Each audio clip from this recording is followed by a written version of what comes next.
existe otra forma de ver la vida, sobre todo cuando se están viviendo momentos tan difíciles. Entonces, bueno, la experiencia que ella generó a lo largo de su vida le permitió trabajar sobre lo que es los aspectos de duelo y enseñar a la gente que hay otras formas de vivir y de poder trascender lo que se está viviendo. Esto nos lleva a reflexionar sobre lo que es la salud. La Organización Mundial de la Salud establece que la salud es el completo estado de bienestar en el ámbito físico, psicológico y social, y no solamente la ausencia de enfermedades. Obviamente esto nos lleva a reflexionar en cuanto a qué tanto cuidamos verdaderamente nuestra salud. Generalmente estamos como tan metidos en la cuestión de estrés, de la problemática cotidiana, de todos los estresores que vivimos, con los que vivimos a lo largo del tiempo, y no nos tomamos el tiempo para reflexionar qué tanto estamos cuidando nuestra salud.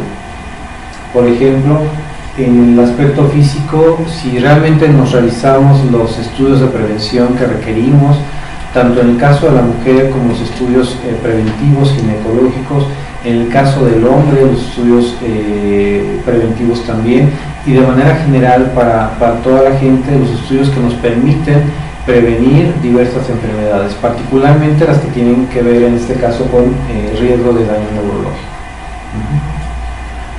Ahora, cuando nosotros tomamos conciencia de la importancia del cuidado de la salud, nos referimos también a la cuestión de la promoción.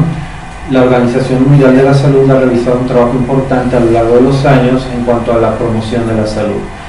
Y esto se refleja en las políticas gubernamentales en cuanto a la prevención primaria. Ustedes sabrán, o sea, se han dado cuenta que existen diversos programas de prevención en lo que es enfermedades de transmisión sexual, enfermedades crónico-degenerativas, en cuanto a enfermedades como hipertensión, como diabetes, como la obesidad, que son tres factores muy importantes que se relacionan con el riesgo de daño neurológico. Por otro lado, tenemos lo que es la parte de la conservación. Para que nosotros podamos mantener nuestro estado de salud, influyen varios factores. Un factor son las condiciones sociales.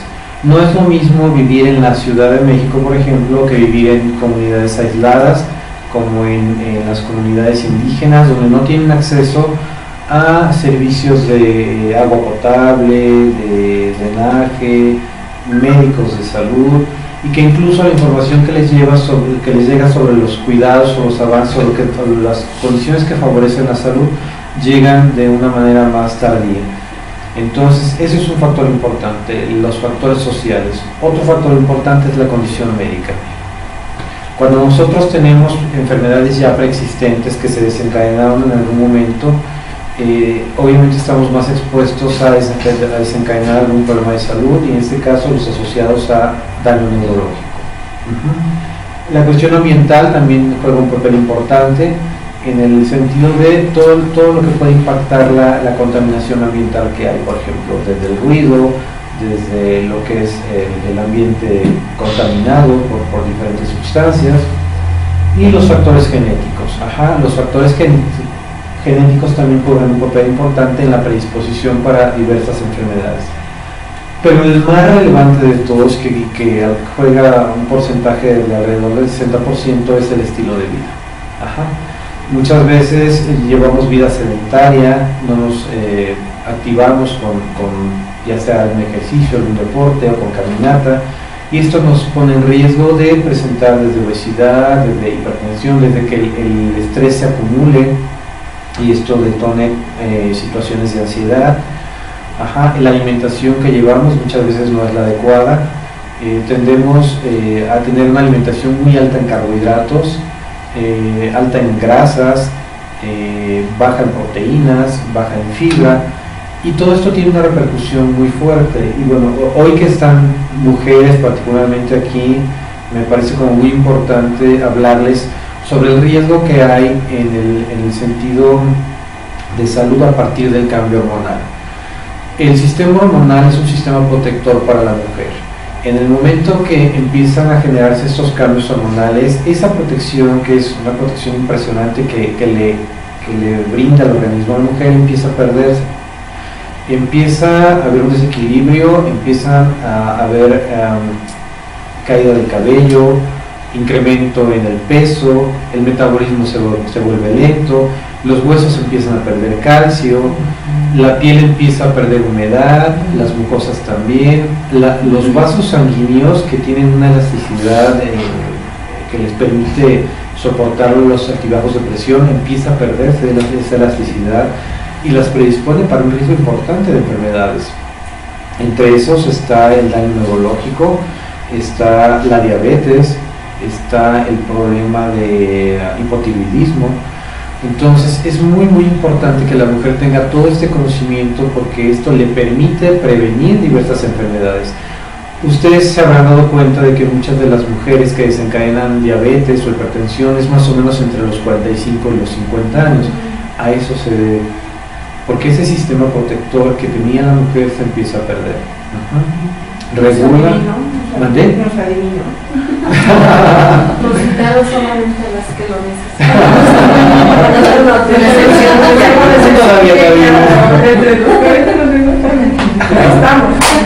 Por eso es bien importante que haya conciencia de cuáles son los factores que afectan la salud de la mujer. Aparte están los estados emocionales que se alteran, como es ansiedad, como es depresión, como es mayor irritabilidad. Son muchos los cambios que enfrenta la mujer. Y digo, aprovechando que hoy solo hay mujeres, pues bueno, nos extendimos un poquito en ese sentido, ¿no? Ahora, ¿qué es el daño neurológico? El daño neurológico es una afectación a lo que es la estructura del cerebro, y que no solo afecta a la estructura como tal, sino que también impacta a las cuestiones funcionales. Este daño neurológico pues, puede deberse a causas diferentes. Puede ser por traumatismos, que de hecho el daño neurológico está asociado en dos grandes grupos.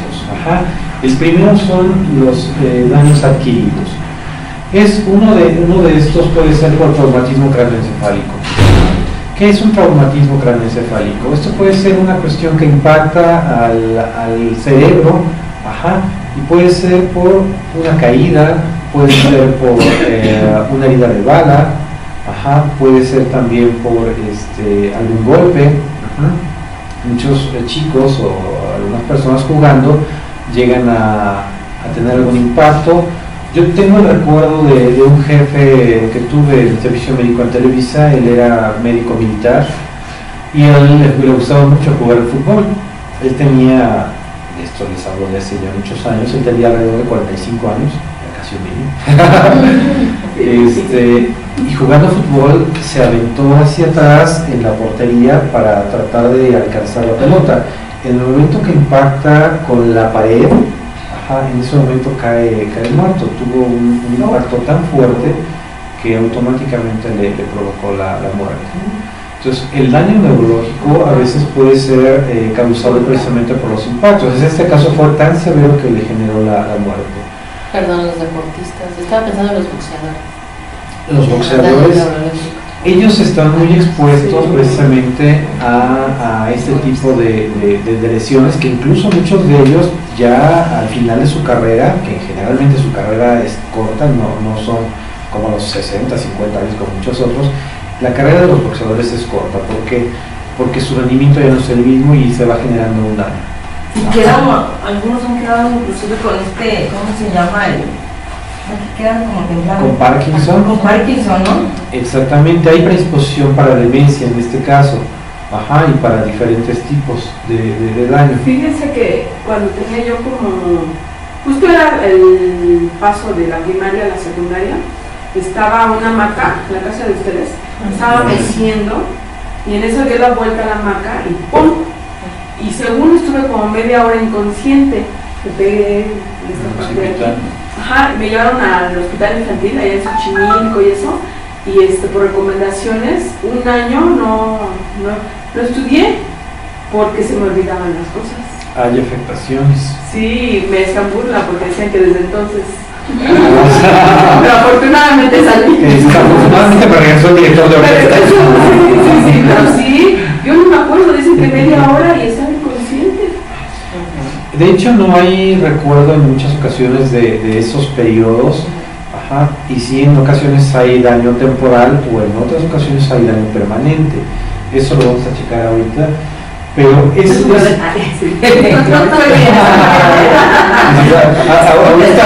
hasta bailo samba, dices.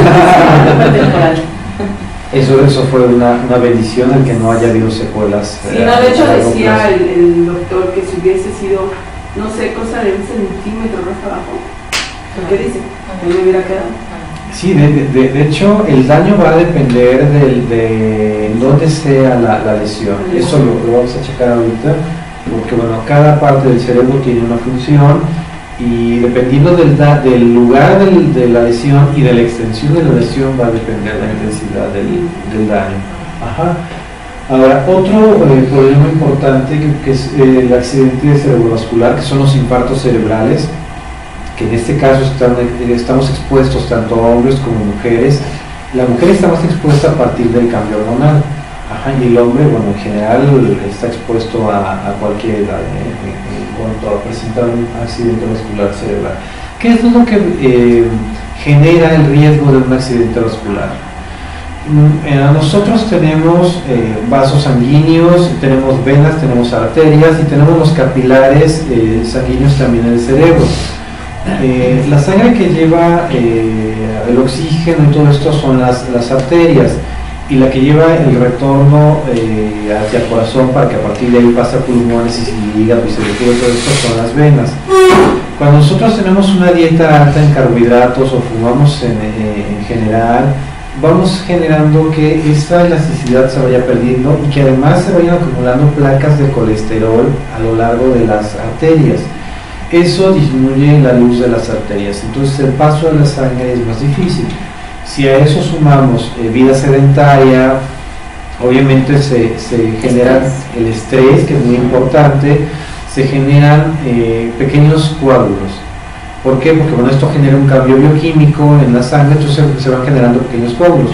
Cuando un coágulo llega a obstruir algún vaso sanguíneo, es tanta la presión que tiene que se revienta. Ese es un infarto. Ajá. Puede ser infarto a nivel cardiovascular, pero en este caso nos referimos al infarto cerebral. El infarto cerebral puede tener diferentes magnitudes. Puede ser desde muy pequeño, que incluso en ocasiones no llega a ser imperceptible.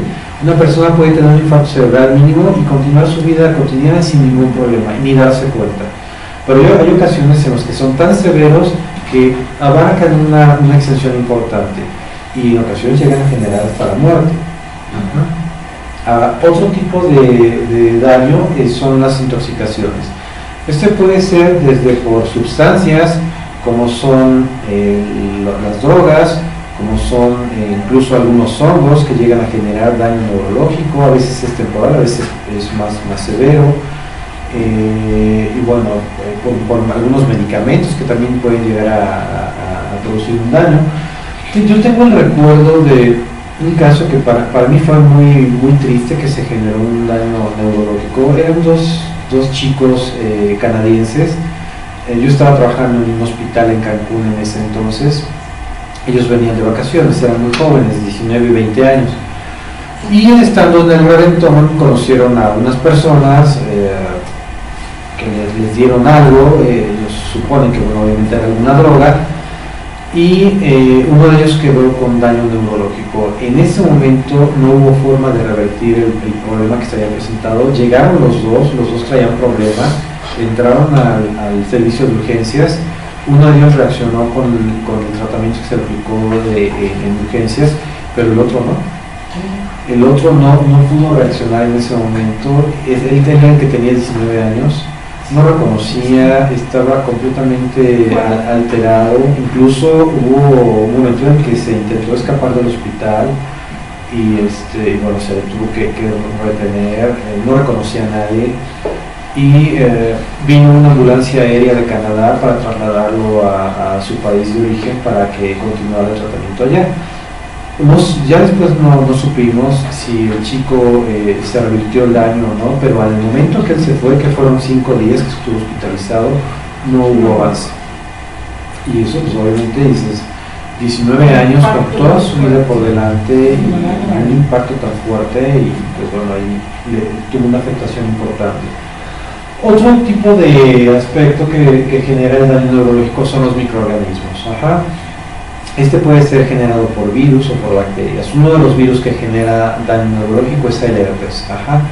Hay un tipo de herpes que puede generar un daño neurológico y en ocasiones hay daño irreversible. Otro tipo de microorganismos son las bacterias, ajá, como la que genera la meningitis, ajá, que también produce un daño.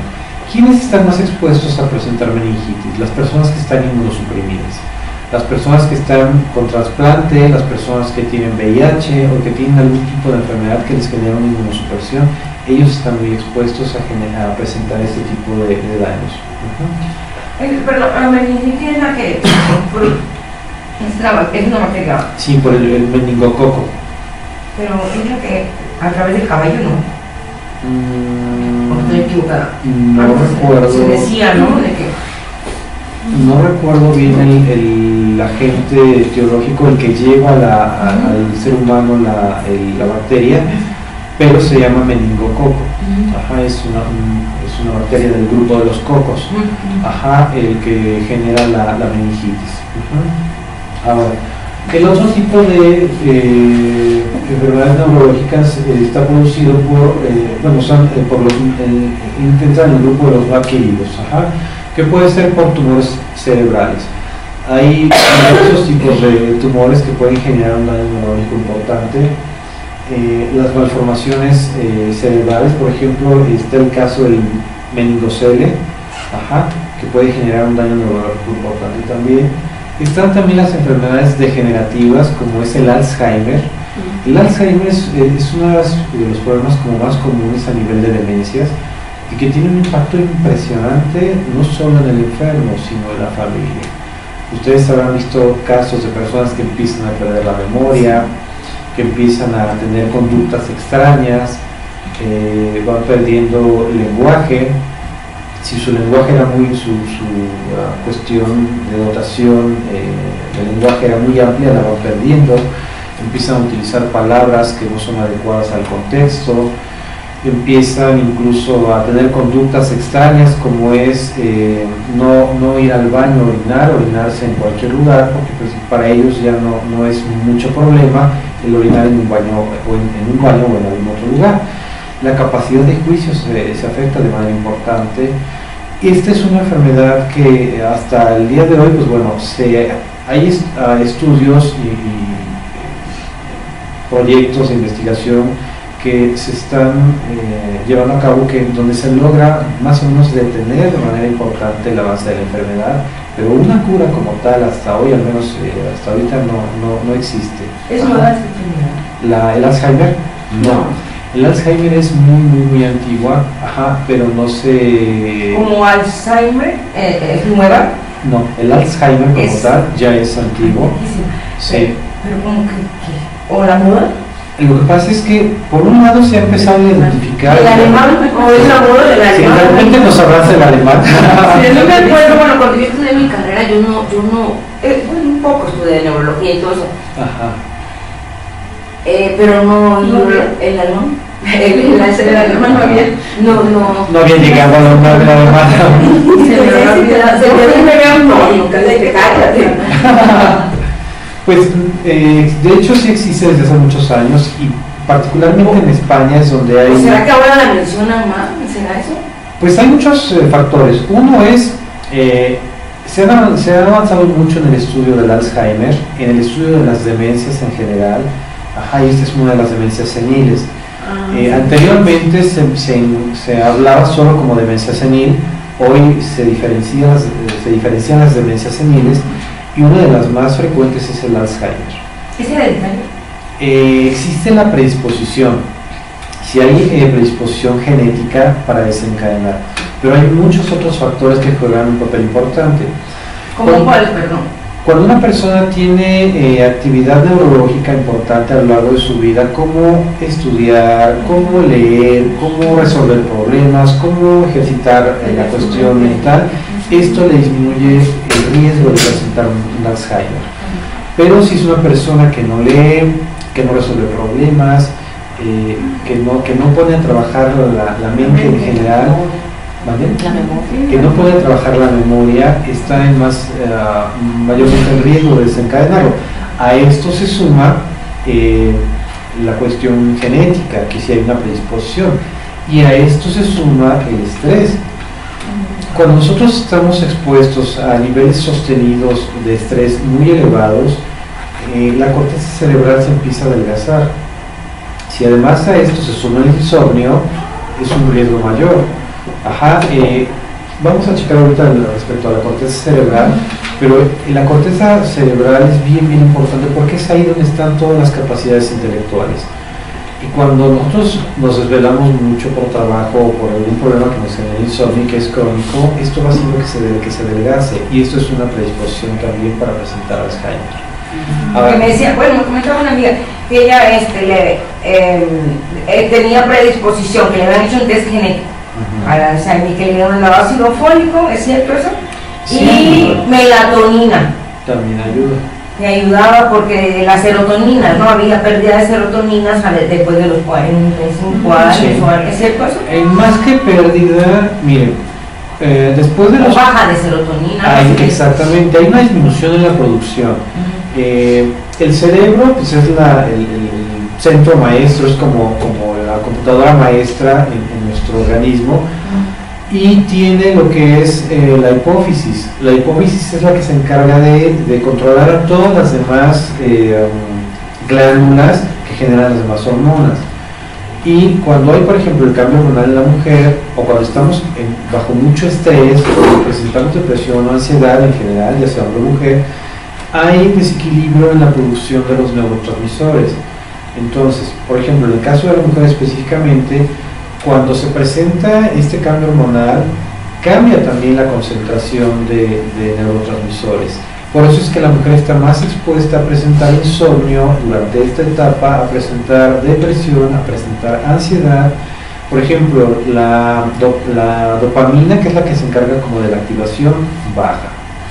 La noradrenalina, que es la que se encarga como de prepararnos para una reacción de huida, de ataque, todo esto se dispara. Y eso genera que esté como más acelerado uno con ansiedad.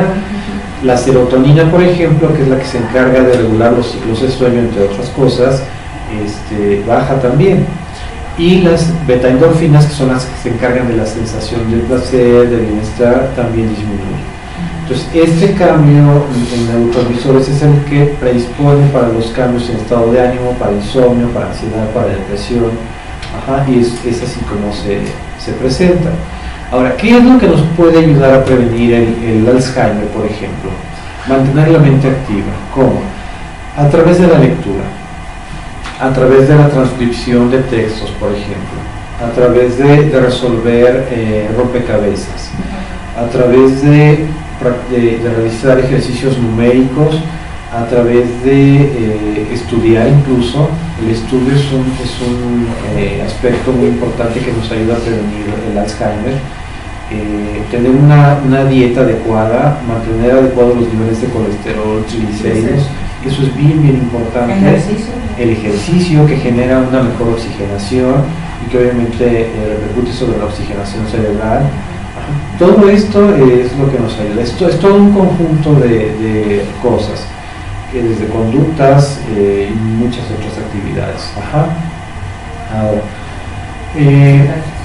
¿qué otro aspecto puede generar daño neurológico? Las enfermedades preexistentes, como es la hipertensión, como es la diabetes, o alguna otra enfermedad que son como las enfermedades como ¿cómo se llama? Se me fue el nombre de la enfermedad de epilepsia. La epilepsia es un tipo de daño neurológico que generalmente afecta al lóbulo temporal, y este tipo de enfermedades pueden generar daño neurológico o acrecentar el daño neurológico. Bueno, existen diversos tipos de afectación. Ahí lo que estamos observando es el cerebro. Se ve así como rarito, ¿verdad? Sí. Bueno, al frente tenemos lo que es el lóbulo temporal, el lóbulo frontal. El lóbulo frontal tiene varias funciones. Una de las más importantes es toda la cuestión del movimiento, se encarga de toda la cuestión motora. Ajá. Pero también tiene una parte que es el área prefrontal que se encarga de la capacidad de juicio. Ajá. Cuando hay un problema de Alzheimer, por ejemplo, se generan algo que se llaman placas ateromatosas, que es como plaquitas, por decirlo así, amarillas, que se empiezan a formar en diferentes áreas del cerebro. Y, por ejemplo, las personas que usan drogas, particularmente inhalantes, lo que hacen es destruir la capa que protege al cerebro. Ajá. Esa capa que protege al cerebro, los ácidos la destruyen. Entonces el daño es mucho más rápido. Por eso es que personas que consumen drogas y que después de un tiempo de estar consumiendo y llegan a consumir alcohol, pierden la capacidad de juicio. Ajá. Las gentes que tienen adicción a la cocaína particularmente, nosotros tuvimos un caso en Televisa, el hijo de un actor reconocido que utilizaba cocaína y que el papá les había enseñado a los hijos a usar marihuana desde niños. Como broma, como juego, él les daba marihuana a sus hijos y pues les entró el gusto, ¿verdad? Y ya de adultos ellos empezaron a consumir cocaína. Uno de ellos tuvo mayor problema en el consumo de cocaína y desarrolló una adicción importante. Y a esto se sumó el consumo del alcohol. Hubo momentos en los que llegó a perder juicio cuando estaba consumiendo alcohol, aunque en ese momento no consumiera droga. Ajá. Y él andaba armado generalmente, era actor también, y llegó a sacar el arma en muchas ocasiones hasta que bueno, ya se le canalizó a un lugar adecuado para que recibiera atención. En el caso de las personas que usan droga, es una de las áreas que más afecta, la capacidad de juicio, que es el área prefrontal. Cuando nosotros llegamos a tener algún impacto en el área frontal, las áreas que están más en riesgo de afectarse son el área motora, todo lo que generan sus movimientos, ajá, el área del lenguaje incluso, ajá, que también está ahí implicada, aparte de otras estructuras importantes. Otro lóbulo que también se llega a afectar por algún tipo de lesión es el lóbulo parietal, que es el que se encarga de manejar toda la sensibilidad, todo lo que es la cuestión de sensaciones, todos los sentidos están muy relacionados con lo que es el lóbulo parietal.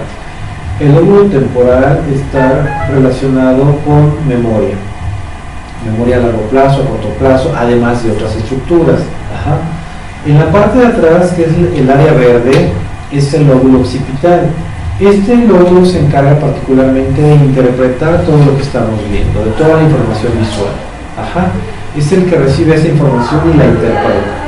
Cuando hay una lesión en el lóbulo occipital, no logramos como entender lo que estamos viendo. Ajá. En la parte de atrás, eso que parece como florecita roja, es el cerebelo. Ese es el que se encarga del equilibrio, entre otras cosas. Ahora, cuando decíamos que cuando nosotros nos desvelamos o estamos bajo estrés sostenido, esa capa que es todo esto que estamos viendo, que es la corteza cerebral, se va adelgazando. Ajá. Y es lo que predispone para demencia. Ahora, esto es la parte externa del cerebro.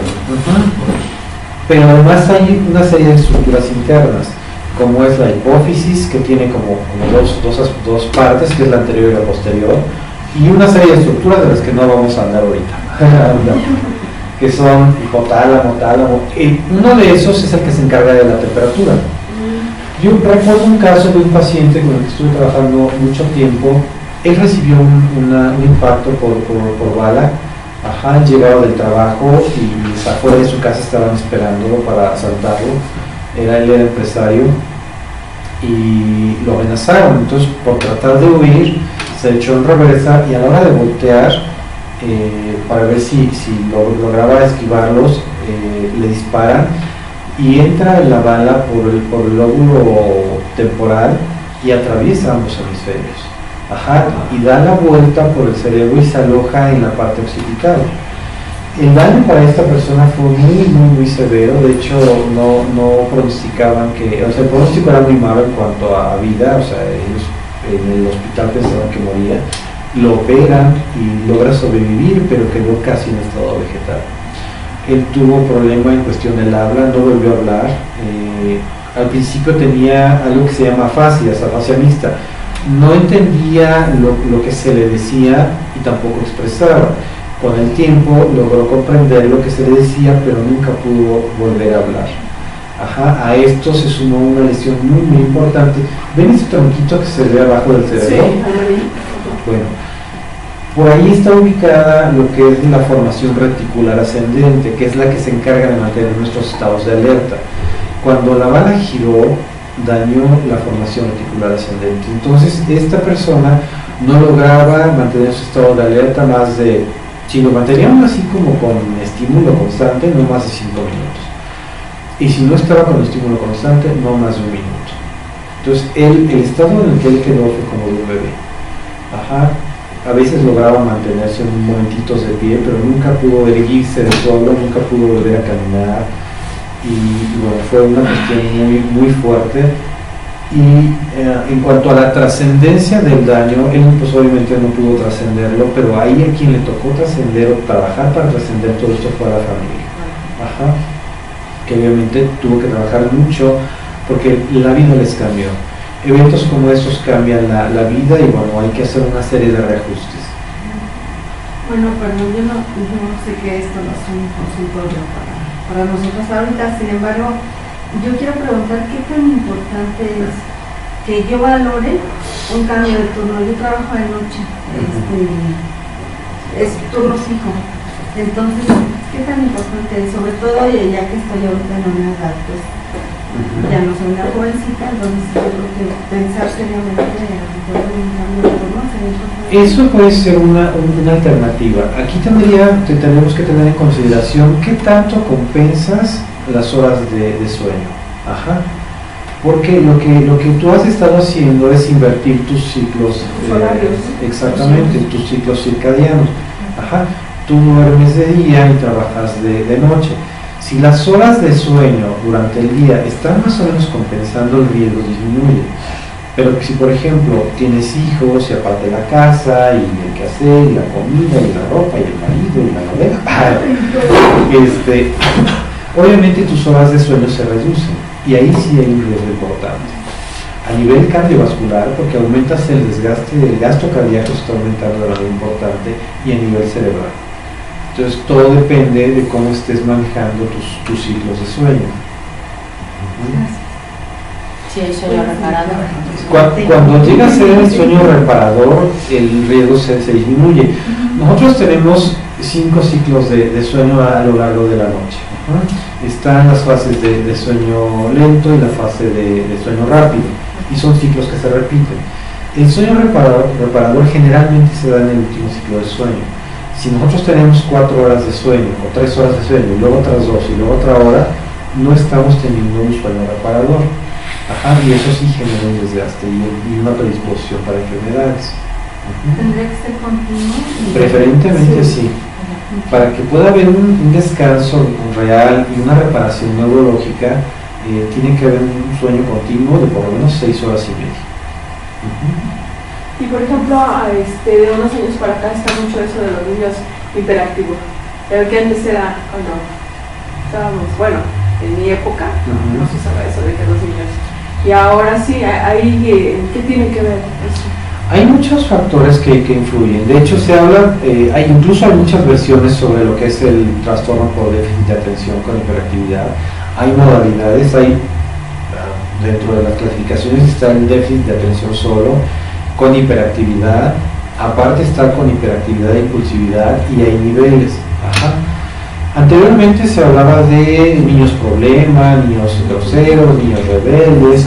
Hoy se habla, del igual dentro de los avances, se habla ya de clasificaciones. O hiperkinético, lo decían. O hiperkinéticos. En los 70s. 80. Sí, desde los 80. En los 80 era hiperquinesia. Si los clasificamos. Eran como hiperkinéticos. Entonces hay mucha controversia al respecto, pero sí existen las conductas, los problemas desde hace muchos años. Se les denominaba de otra manera. muchos de los chicos que presentaron problemas en ese entonces, hoy por ejemplo muchos están en prisión. Ajá. ¿Por qué? Porque cuando se presentan este tipo de situaciones, llámese TDA o no, lo que sea, existe una predisposición para conductas de riesgo, tanto para consumo de drogas, tanto para adicciones en general, como para conductas antisociales, conductas que transgreden las reglas sociales. Y muchos de ellos, cuando se han hecho estudios en prisiones, por ejemplo, se ha detectado que muchos de ellos fueron niños con estas características. Entonces sí es algo que haya existido. Adelante. Sí es algo que ha existido desde hace muchos años, pero que hoy, bueno, ya tiene mayor soporte de investigación. Gracias. Estaba pensando también en los daños neurológicos en mujeres maltratadas. Todos los golpes de manera constante y a lo largo de años de vida, en esa relación, que sí generan daños como mucho de pérdida de la vista, del oído. Por golpes, y sobre todo también se relaciona con baja autoestima. Totalmente. Eso es un factor bien importante, porque bueno, una persona, en este caso es más frecuente la mujer, pero también hay hombres maltratados. Sí, ahora la mujer se revela más, ya le encontró otro uso al rollo de las tortillas. Pero sí, es más frecuente el maltrato hacia la mujer y realmente en niños también. Ajá. Y sí, el origen, entre muchas causas, es la baja autoestima, y que además daña más la autoestima. Y también preguntaron el borrador, ¿no? En el síndrome del niño zarandeado. Ya, que ha habido muertes. De la desesperación de que se calle, si el sistema nervioso, el cerebro apenas está en un momento de integración y todavía no está formado, esos grandes golpes, zarandeos generan daños a veces irreversibles o incluso han llegado a generar muerte. Ok. ¿Cuáles son las situaciones que se presentan cuando hay daño neurológico? Bueno, hay alteraciones motoras y de lenguaje en cuanto a las alteraciones físicas. Las alteraciones motoras pueden ser desde lo que es la parálisis de la mitad del cuerpo, que es de lo más frecuente. Recordemos que nosotros tenemos las redes neurológicas de forma cruzada. Cuando el daño está del lado izquierdo, hay parálisis del lado derecho. Cuando el daño está del lado derecho, la parálisis se da del lado izquierdo. Entonces, cuando se presentan este tipo de daños, todo va a depender de qué tan grande sea la extensión de daño, como para la repercusión en cuanto a la secuela. Hay personas que han logrado la recuperación total. Ahora, hay un factor bien importante, que la cuestión neurológica siempre es incierta. Más o menos existen lo que son los pronósticos, pero nunca será como tan precisa como cuando se trata de un tratamiento para infección, por ejemplo, aún así las cirugías, por ejemplo, tienen un pronóstico más elevado.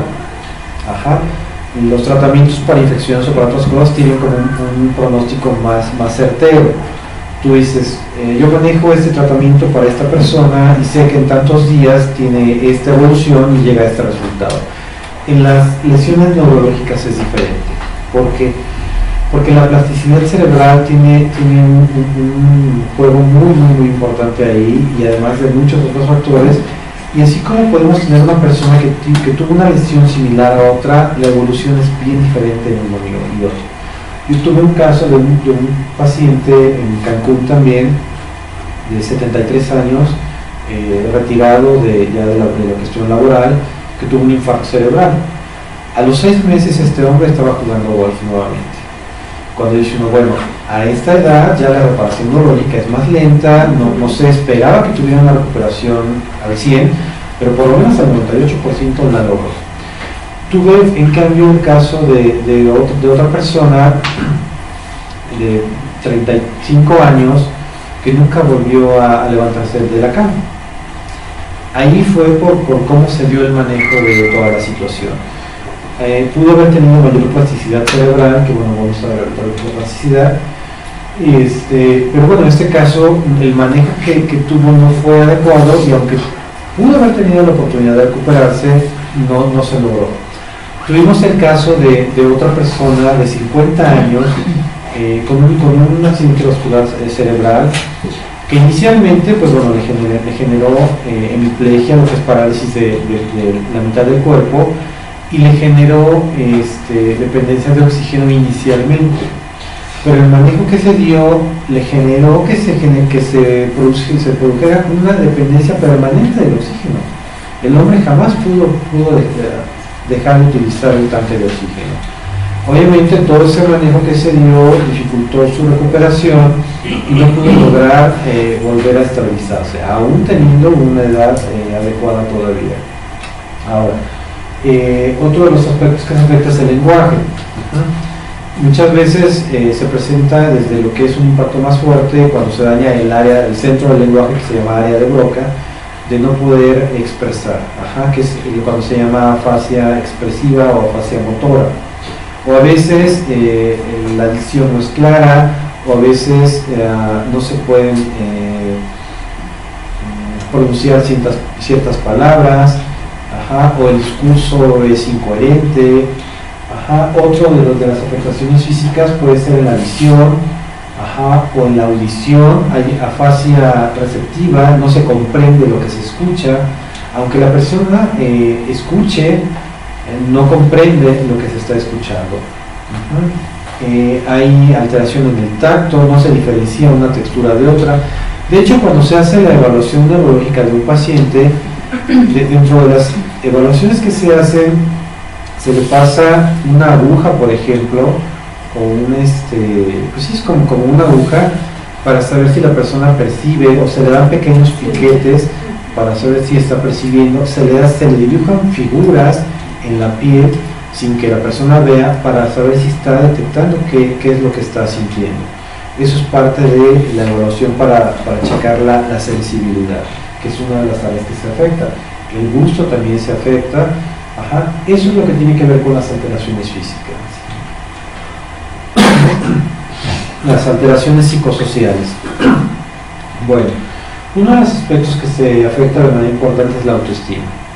Cuando una persona enfrenta un daño neurológico, obviamente su percepción de sí mismo cambia. Y la autoestima se afecta de manera muy importante. Obviamente hay alteraciones en el estado de ánimo. Puede ser desde la parte emocional o puede ser desde la parte neurológica.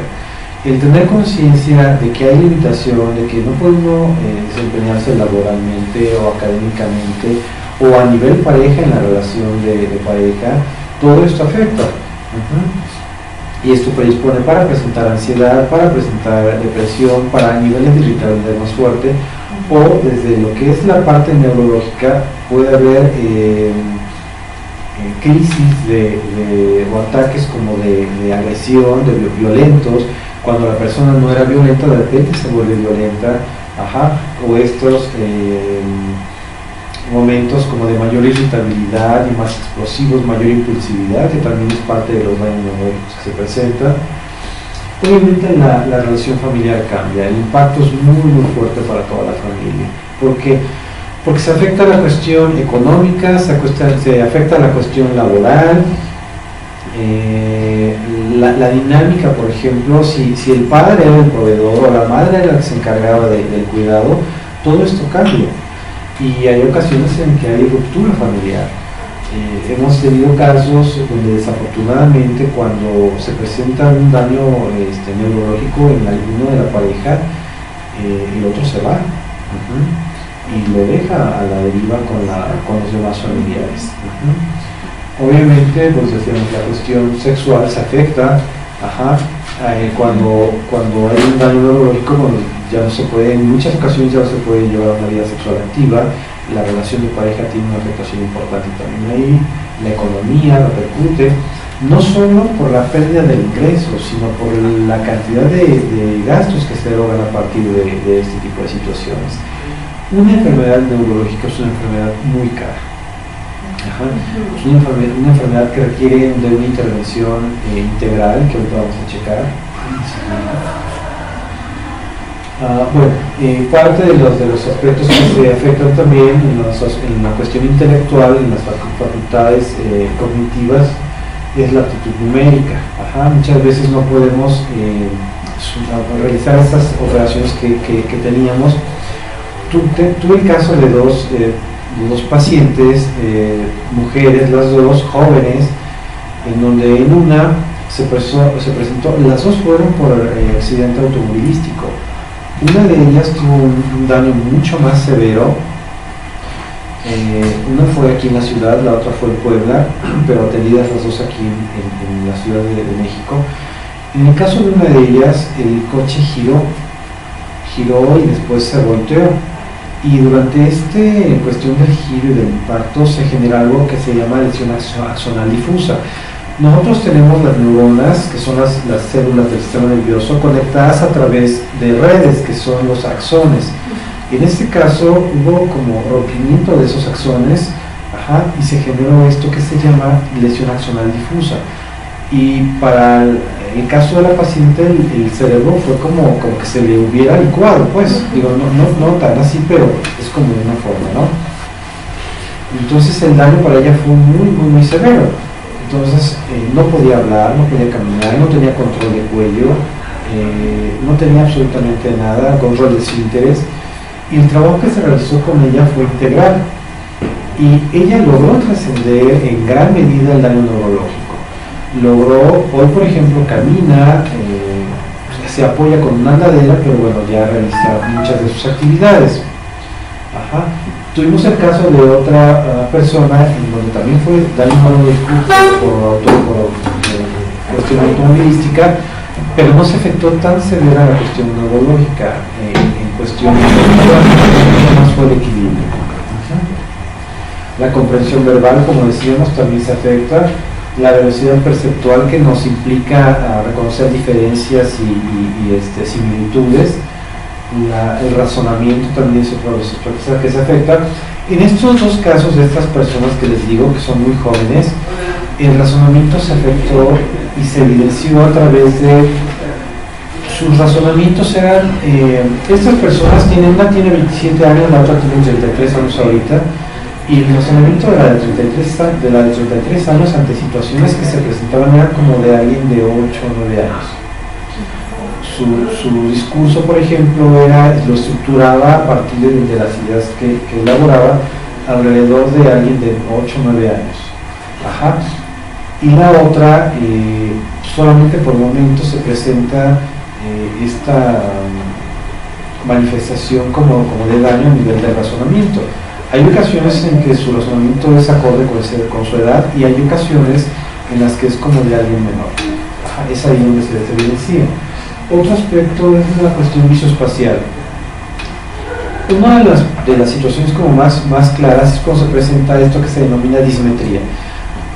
No sé si les ha tocado ver de repente que un paciente con daño neurológico quiere como tomar algo y no lo alcanza, o se pasa, o lo golpea, porque es otra de las alteraciones que se presentan. Y bueno, la memoria. Nosotros tenemos 3 tipos de memoria. Una que es como temporal, como ustedes han visto cuando ponen en la computadora que dice archivo temporal. Bueno, a ese se le denomina memoria de trabajo, es como una memoria temporal. Y las otras más importantes o más relevantes son la memoria a largo plazo y la memoria a corto plazo. La memoria a corto plazo se encarga de todo lo reciente, de todo lo que vamos viviendo recientemente. ¿Qué comimos? ¿Qué vestimos el día de ayer? ¿Qué desayunamos ayer? Y la memoria a largo plazo, que es la que se encarga de todo ese respaldo de información de toda nuestra historia de vida. Puede ser que se afecte una o que se afecte otra. Generalmente la que resulta más afectada es la memoria a corto plazo, la memoria reciente. Bueno, el tratamiento. ¿Cómo es el tratamiento? El tratamiento requiere de una intervención integral. Actualmente se habla de una intervención interdisciplinaria, no de manera aislada, la parte médica, enfermería, rehabilitación, psicología, nutrición, no, sino de forma conjunta. Ajá. ¿Por qué? Porque se ha demostrado que esto redunda en un mejor resultado para el tratamiento del paciente. La atención médica debe ser importante y obviamente, pues, desafortunadamente es cara. Ajá, la atención médica especializada es cara, desde lo que es neurólogos, psiquiatras, a veces gastroenterólogos, a veces ortopedistas, a veces neuropsicólogos, por ejemplo. Es muy amplia la cantidad de médicos que se requieren, neumólogos porque podría ser necesario. La atención de enfermería también se requiere, sobre todo en las primeras etapas del daño. Ajá, es cuando se requiere como atención de enfermería más especializada. La rehabilitación también debe ser integral. Anteriormente se trabajaba solo la parte física, hoy no. Hoy ya se trabaja en muchos aspectos, se trabaja en la cuestión neuropsicológica, se trabaja la cuestión del lenguaje, se trabaja la parte física. Entonces, esto también es un proceso, además de largo, que también es una cuestión muy costosa. La atención psicológica es importante, no solo para el paciente, sino para los familiares. Cuando se enfrentan este tipo de situaciones, se presenta, pues obviamente, se enfrenta un proceso de duelo. Hay una pérdida importante que repercute en diferentes áreas y obviamente requiere de la atención psicológica, además de la cuestión nutricional. Ajá. Otro factor muy importante aquí es la prevención de enfermedades asociadas. Cuando hay un daño neurológico se presentan muchas enfermedades cuando no se tienen los cuidados adecuados. Uno de los más frecuentes son las enfermedades de la piel, las escaras, las úlceras por presión, por decúbito. Ajá. Este tipo de lesiones llegan a ser a veces tan graves que pueden generar la muerte de la persona. Otro riesgo importante son las enfermedades respiratorias. Una persona con daño neurológico disminuye de manera importante su ventilación pulmonar. Ajá. Nosotros generalmente en el día estamos teniendo una ventilación pulmonar adecuada. Durante la noche, durante el sueño, disminuimos nuestra ventilación pulmonar. Una persona con daño neurológico tiene una ventilación pulmonar mucho más disminuida. Entonces, además de que, como no deambula en muchos casos, no tiene la oportunidad de expectorar toda la secreción que se acumula. Eso le predispone para presentar neumonía, que es una de las enfermedades más frecuentes en las personas con daño neurológico. Vías urinarias también se afectan. ¿Por qué? Porque bueno, no es la misma cuestión de higiene, la cantidad de ingreso de líquidos no es la adecuada. Los aspectos nutricionales también se presentan. Tuve el caso de una persona, de un chico de 20 años, de Guerrero, fue atendido en el Instituto Nacional de la Nutrición, de Rehabilitación, y él fue traído aquí porque presentaba desnutrición severa. O sea, era un grado de desnutrición impresionante. Era un chico que medía un 80 y pesaba no más de 35 kilos. O sea, impresionante. Por el manejo que tuvo en el primer tiempo en ese sentido. Otro aspecto muy importante es la cuestión cardiovascular. Ajá, hay afectación a nivel cardiovascular, entonces es necesario también tener cuidado también en ese sentido. Entonces este factor es bien importante porque si de por sí el gasto para la familia, con la economía, el desgaste emocional es importante, cuando se presentan enfermedades asociadas, todo eso se incrementa. Ajá. No es lo mismo tener un paciente estable a tener un paciente con escaras, a tener un paciente con neumonía, o con un problema de desnutrición. Todo esto incrementa el desgaste familiar. Perdón, en ocasiones incluso fallecen más por la enfermedad. Exactamente. Relacionada que por el diagnóstico de base. Y una de las causas más importantes o más frecuentes son las neumonías. Ajá. Es bien frecuente que los pacientes mueran por neumonía, por la acumulación de secreciones. Ahora, la atención está dirigida en tres sentidos. Uno, el principal es favorecer la recuperación del paciente cuando esto es factible. Hay ocasiones en que el daño es tan severo y la secuela se evidencia desde un principio que va a ser permanente de manera importante, que bueno, cuando hay áreas que de plano ya no son muy rescatables, pues se trata de mantenerlas, por lo menos que no se incremente el deterioro. Cuando es factible la recuperación en mayor grado, se trata de enfocar a la recuperación. Cuando el deterioro es continuo, como en el caso de las demencias, por ejemplo, se trata de generar todos los medios para que se disminuya ese deterioro, para que si no se puede detener por completo, por lo menos sea más lento. En el caso de las personas que ya no tienen posibilidad de recuperación, se trata de mantener la calidad de vida. La calidad de vida que puedan tener las personas es bien, bien importante. Cuando el daño es tan severo, a veces no hay conciencia del paciente. Cuando el deterioro ya es muy, muy avanzado, a veces no hay conciencia del paciente, pero eso no implica que no deba tener una calidad de vida digna. Mientras tenga vida, tiene que tener una calidad de vida digna. Ahora,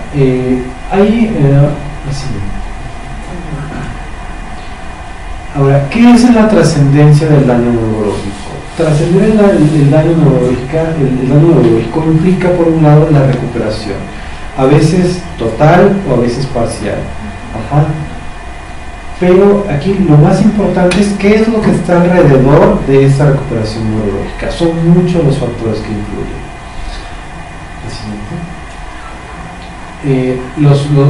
Antes de esto, ¿cuáles son los factores que van a influir?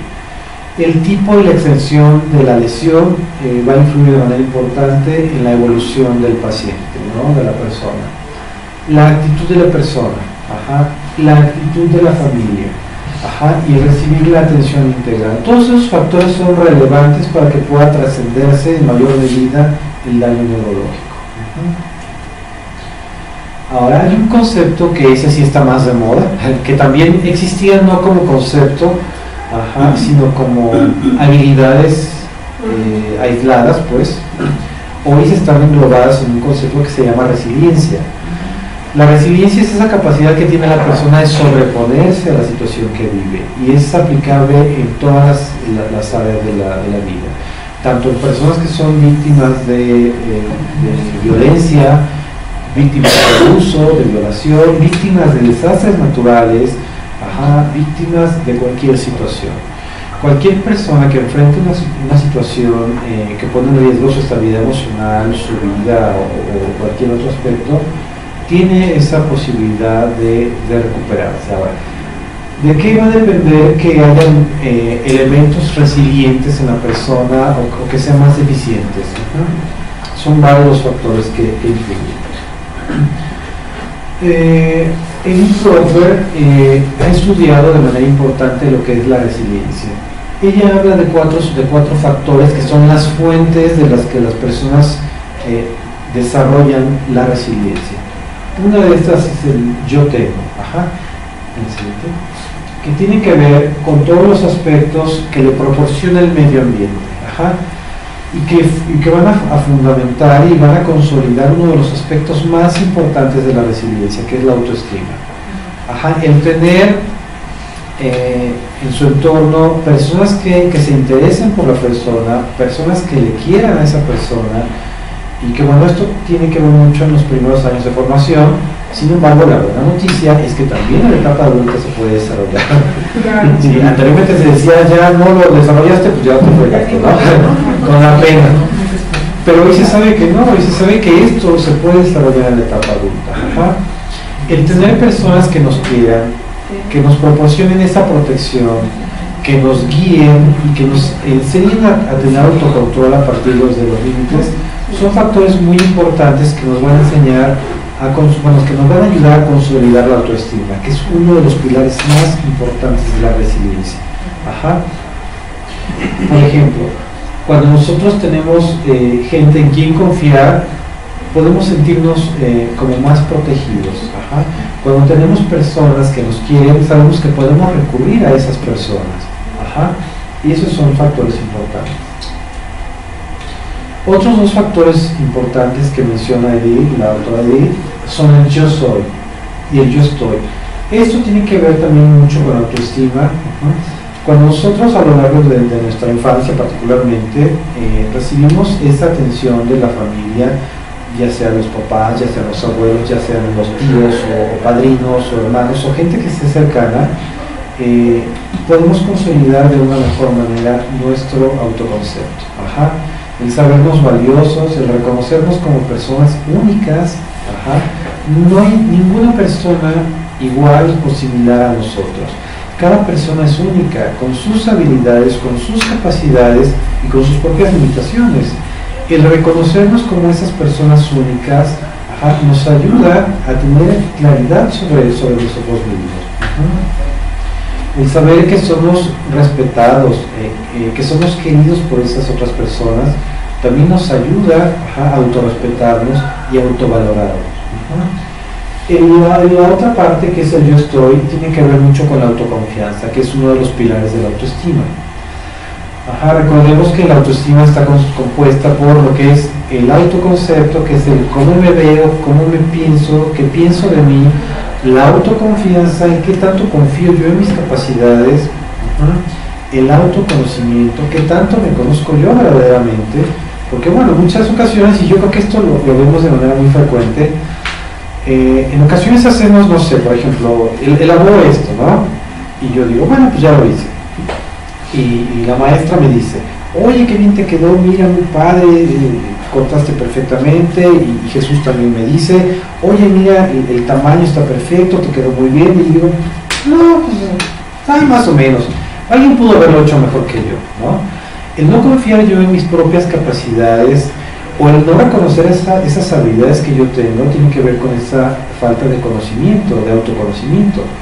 Entonces, el conocernos a nosotros mismos va a influir de manera importante. Entre más nos conozcamos, tanto en nuestras habilidades como en nuestras debilidades, va a influir sobre esa resiliencia. Ajá. Y obviamente nos va a ayudar a sentir mayor seguridad en lo que estamos emprendiendo. Ajá. Obviamente también un factor importante es con esa capacidad de emprender que tiene que ver con la autonomía, que tiene que ver con la independencia, es el confiar en que yo puedo hacer las cosas. Ajá.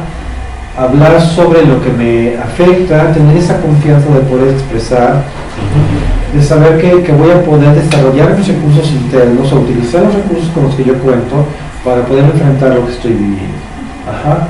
Y autocontrolarme para evitar conductas de riesgo. Ese es un factor importante. Y otro factor muy importante son las redes de apoyo social. Dentro de los factores resilientes es el tener esta capacidad de vincularme con los demás de manera positiva.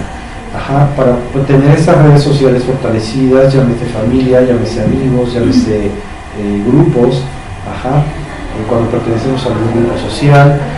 Esto es bien importante. Las redes de apoyo social juegan un papel muy importante en la trascendencia del daño neurológico. Ajá. Y bueno, esto es una última frase de Elizabeth Kubler-Ross, que bueno, lo dejamos para un poco más adelantito. ¿Hay alguien que quiera preguntar algo más, que tenga alguna duda?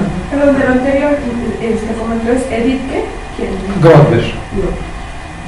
Si ella tiene un libro que se llama La resiliencia en la vida de hoy. Es un libro muy bueno en el mundo de hoy. Goldberg. Ella trabaja y desarrolla todo lo que es los aspectos de resiliencia. Ajá, y está muy bien explicado en su libro. Hay otras personas que lo trabajan, pero lo vinculan más con el psicoanálisis, ajá, donde trabajan desde lo que es la parte del yo, desde lo que es la parte de las defensas de la mente. No se ven bien. La resiliencia en la vida de hoy. Sí, resiliencia en la vida de hoy.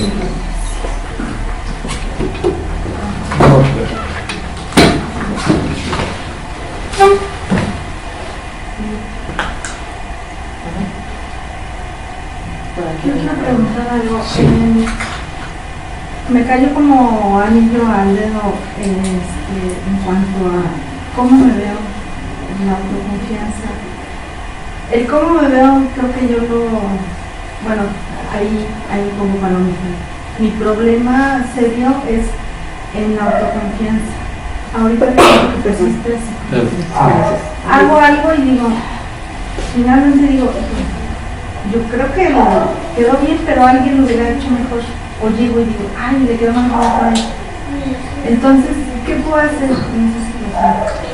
Un factor importante es el seguirte conociendo más, porque en la medida que tú te conoces más, tienes mayor claridad sobre todas tus capacidades.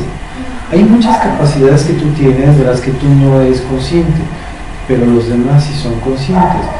En la medida que tú reconoces verdaderamente estas capacidades y que además haces una introspección y te das cuenta cuando esas capacidades se han puesto en marcha y qué resultados has tenido, es que te das cuenta que puedes confiar más de lo que hasta el día de hoy has confiado.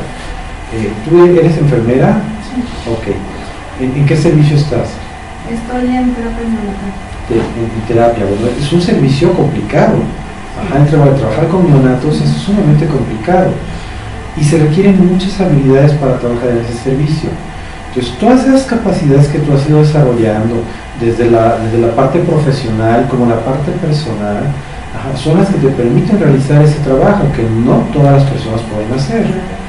En la medida que tú reconoces todo esto, puedes empezar, y además lo contrastas con toda tu experiencia de vida, cuando tú has utilizado esto y te ha dado buenos resultados, puedes empezar a confiar más en tus capacidades. Es como por ejemplo, tú dices, voy a ir a ver al doctor Simple, ¿no?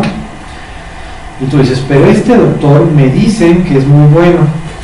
Y me dice mi vecina, y me dice mi comadre, y me dice mi tía que es muy bueno. Entonces, estas referencias son las que están contrastando y te permiten tener referencia de que es bueno. Bueno, de igual manera, cuando tú contrastas con tu experiencia, con tus actividades, dices, bueno, aquí logré hacer esto, aquí también logré hacer esto, y aquí logré hacer esto. Esos son tus referentes que te permiten contrastar con tu experiencia y reconocer que hay capacidades que son funcionales, esas capacidades para realizar lo que tú necesitas. Hay algo que se utilizaba mucho por cuestión cultural, que era la falsa modestia.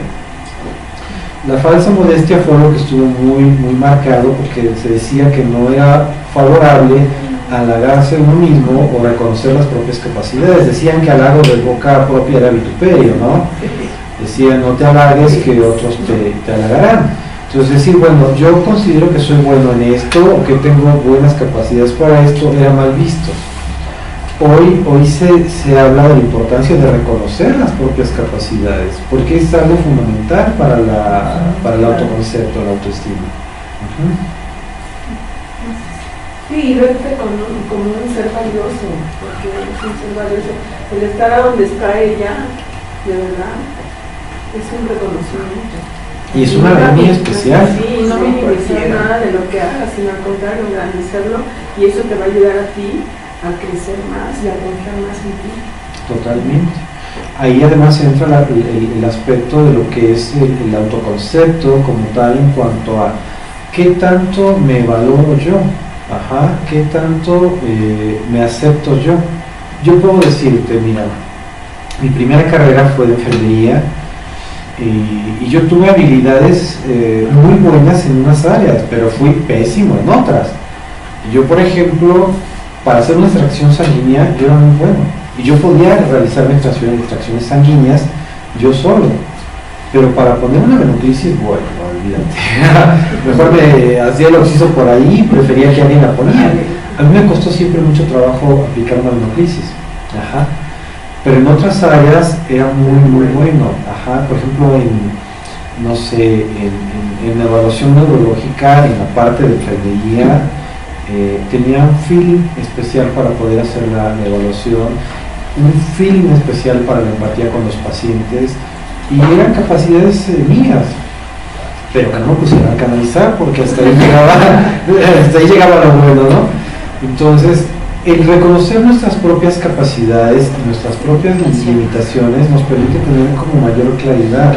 Ajá. Y obviamente potencializar nuestras capacidades para compensar nuestras limitaciones. Una pregunta más, ¿alguien comentarios? Yo tengo me quedo con la duda que comentabas del cerebro, cómo se va afectando por cuestiones de drogas. Entonces yo estaba pensando en la parte del tabaco. El tabaco, supongo yo que también es una afectación, quizás no tan fuerte como drogas, pero que sí ha sido de manera, como es muy cotidiano, muy permanente. Es más lento. Muy lento. Pero es la única diferencia, que es más lento. El cigarro tiene una cantidad impresionante, creo que son alrededor de 4.000 sustancias las que contiene, y obviamente genera daño a nivel general. Y lo que tiene que ver con el daño neurológico va predisponiendo para que se genere algo que se llama arteriosclerosis. La arteriosclerosis es el endurecimiento de los vasos sanguíneos, en este caso arterias particularmente, y que va generando que se pierda esa elasticidad. Y eso predispone para hipertensión, por ejemplo, y disminuye el aporte de oxígeno al cerebro, que es muy importante, que de por sí cuando nosotros tenemos vida sedentaria, generalmente cuando tenemos vida sedentaria, el nivel de oxigenación cerebral es menor. Por eso muchas de las funciones mejoran cuando estamos en actividad física, cuando hacemos algún deporte, practicamos algún ejercicio, o por lo menos cuando caminamos o bailamos. Nuestra ventilación pulmonar, así como nuestra oxigenación cerebral, mejora. Y si el cigarro afecta la cuestión cerebral. Sí. Yo hace tiempo que era paciente neurológica. Me sugirió un médico leer literatura, pero me dijo: no leas de tus libros de tu profesión, lee literatura. Ese era mucho el ejercitar en todo momento el cerebro.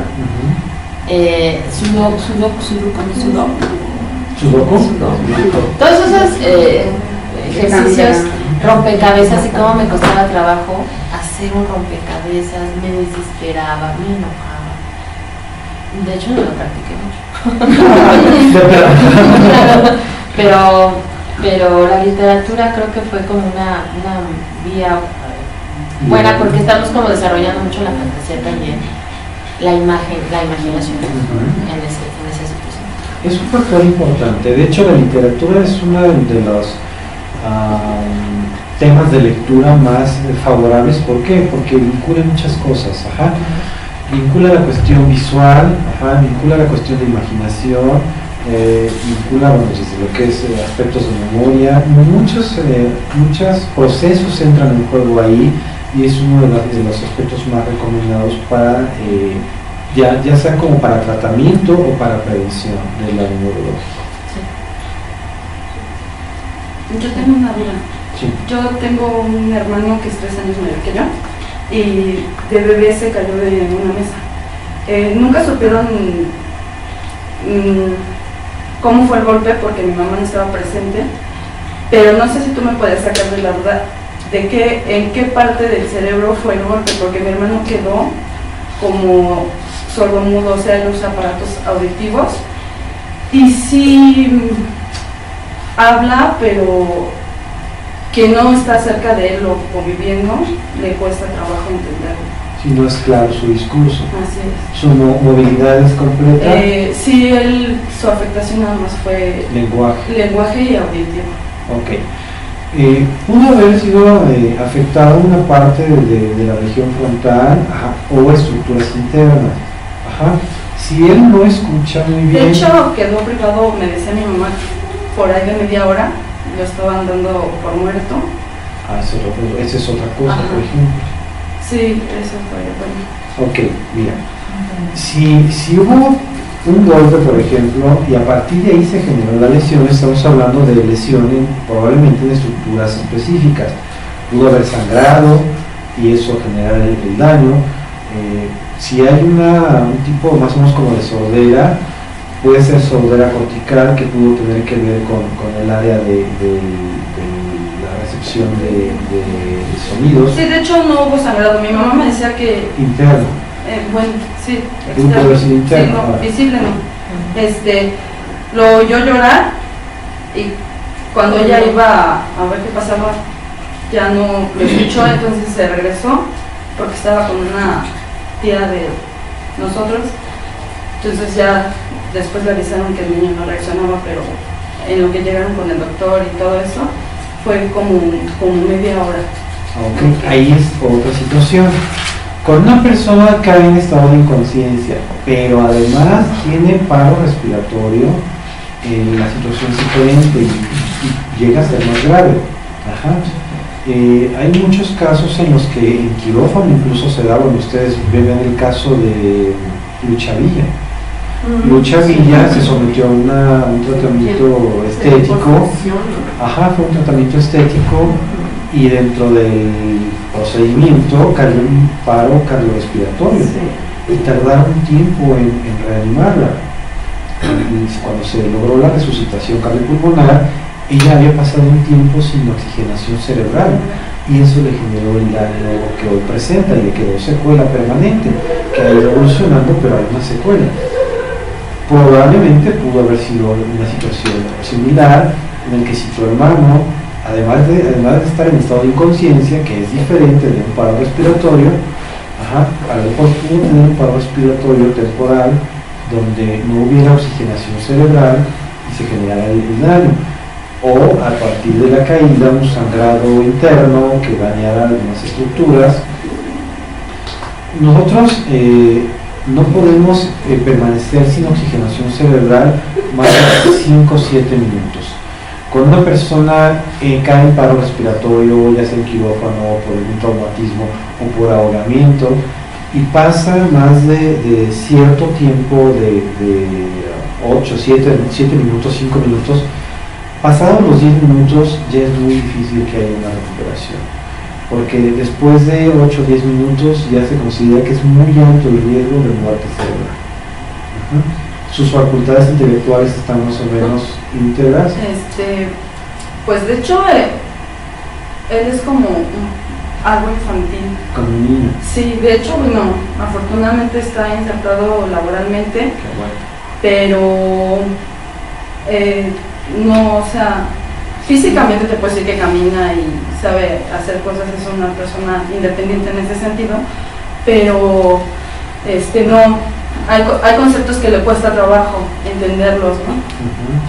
Obviamente se generó el daño a partir de cualquiera de estas situaciones. Probablemente tuvo paro respiratorio y esto le generó daño celular por falta de oxígeno, o sea, una hipoxia celular. Sí, porque de hecho mis padres en ese entonces pues ya no hicieron nada más. De hecho mi mamá comentaba que cuando él se cayó, él ya empezaba a hablar. Y entonces empezaron a notar el cambio cuando a la hora que ya debía hablar, hablar y no hablaba. Ajá, y de hecho desde aquí ya lo tenían en andadera y ya no se movía. Entonces ahí fue donde empezaron a notar que, y aparte que no escuchaba porque le hablaban y no volteaba. Entonces de ahí se empezaron a dar cuenta, pero ya no hicieron mayor cosa.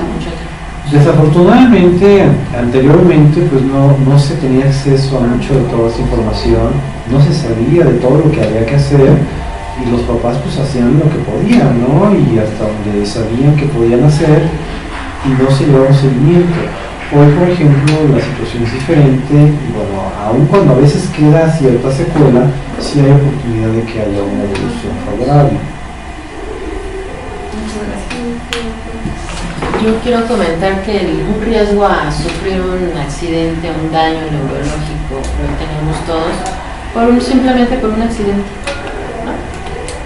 Manejemos o no manejemos, vayamos bien, alguien puede chocar con nosotros y podemos como tener un accidente, y que siempre es mejor pues saber contar con las herramientas, seguir trabajando, es lo que me decía el neurólogo, es que tienes que seguir haciendo muchos ejercicios, lectura, ejercicios de rompecabezas, o sea, seguir la vida, pero también seguirnos como alimentando al cerebro y nutriéndolo constantemente. Suframos o no suframos daño neurológico, también tenemos la cuestión de la vejez. Y entonces así como nos las alimentamos, complicaciones. dice, así como nos alimentamos por la boca, Ajá. Hay que tenemos que alimentar el Al alimentar cerebro, claro, Sí, sí. con ideas, con pensamientos y con actividades, que siempre estés Ejercicio. trabajando con ejercicio incluso. Pero digo, ya también llega un momento de que hay un deterioro neurológico y por edad. Y Sí. que eso lo padecemos, todos lo vamos a padecer. ¿No? Y que pues por eso la importancia de siempre seguirlo nutriendo y alimentando. La prevención, si no queremos que nos abrace el alma. Claro. ¿No? Bueno, pues no sé si hay alguna... todo muy bien. Hablen ahora o callen para siempre. Gracias. Pues Les espérense a la otra agradecemos. conferencia. No, espérense a la otra. Vamos a la otra conferencia. Bueno, pues lo último que era esta frase que me pareció muy interesante, que tiene que ver con aspectos de resiliencia y de resignificación. Esto que decía Elizabeth Kubler-Ross, decía que necesitamos aprender a estar en silencio con nosotros mismos para poder escucharnos y darnos cuenta que en la vida nada es por casualidad y nada llega por error, sino que todo tiene un sentido. Y que obviamente ese sentido va a depender del sentido que nosotros les demos. Y que tiene una función para nosotros de sabiduría, de crecimiento y de aportación finalmente. Esta es una frase que a mí me súper encanta de Elizabeth Kubler-Ross, que es una gran mujer, que trascendió muchas cosas a partir del trabajo con todas estas personas, y que, bueno, me gustaría que se quedaran con esta frase el día de hoy.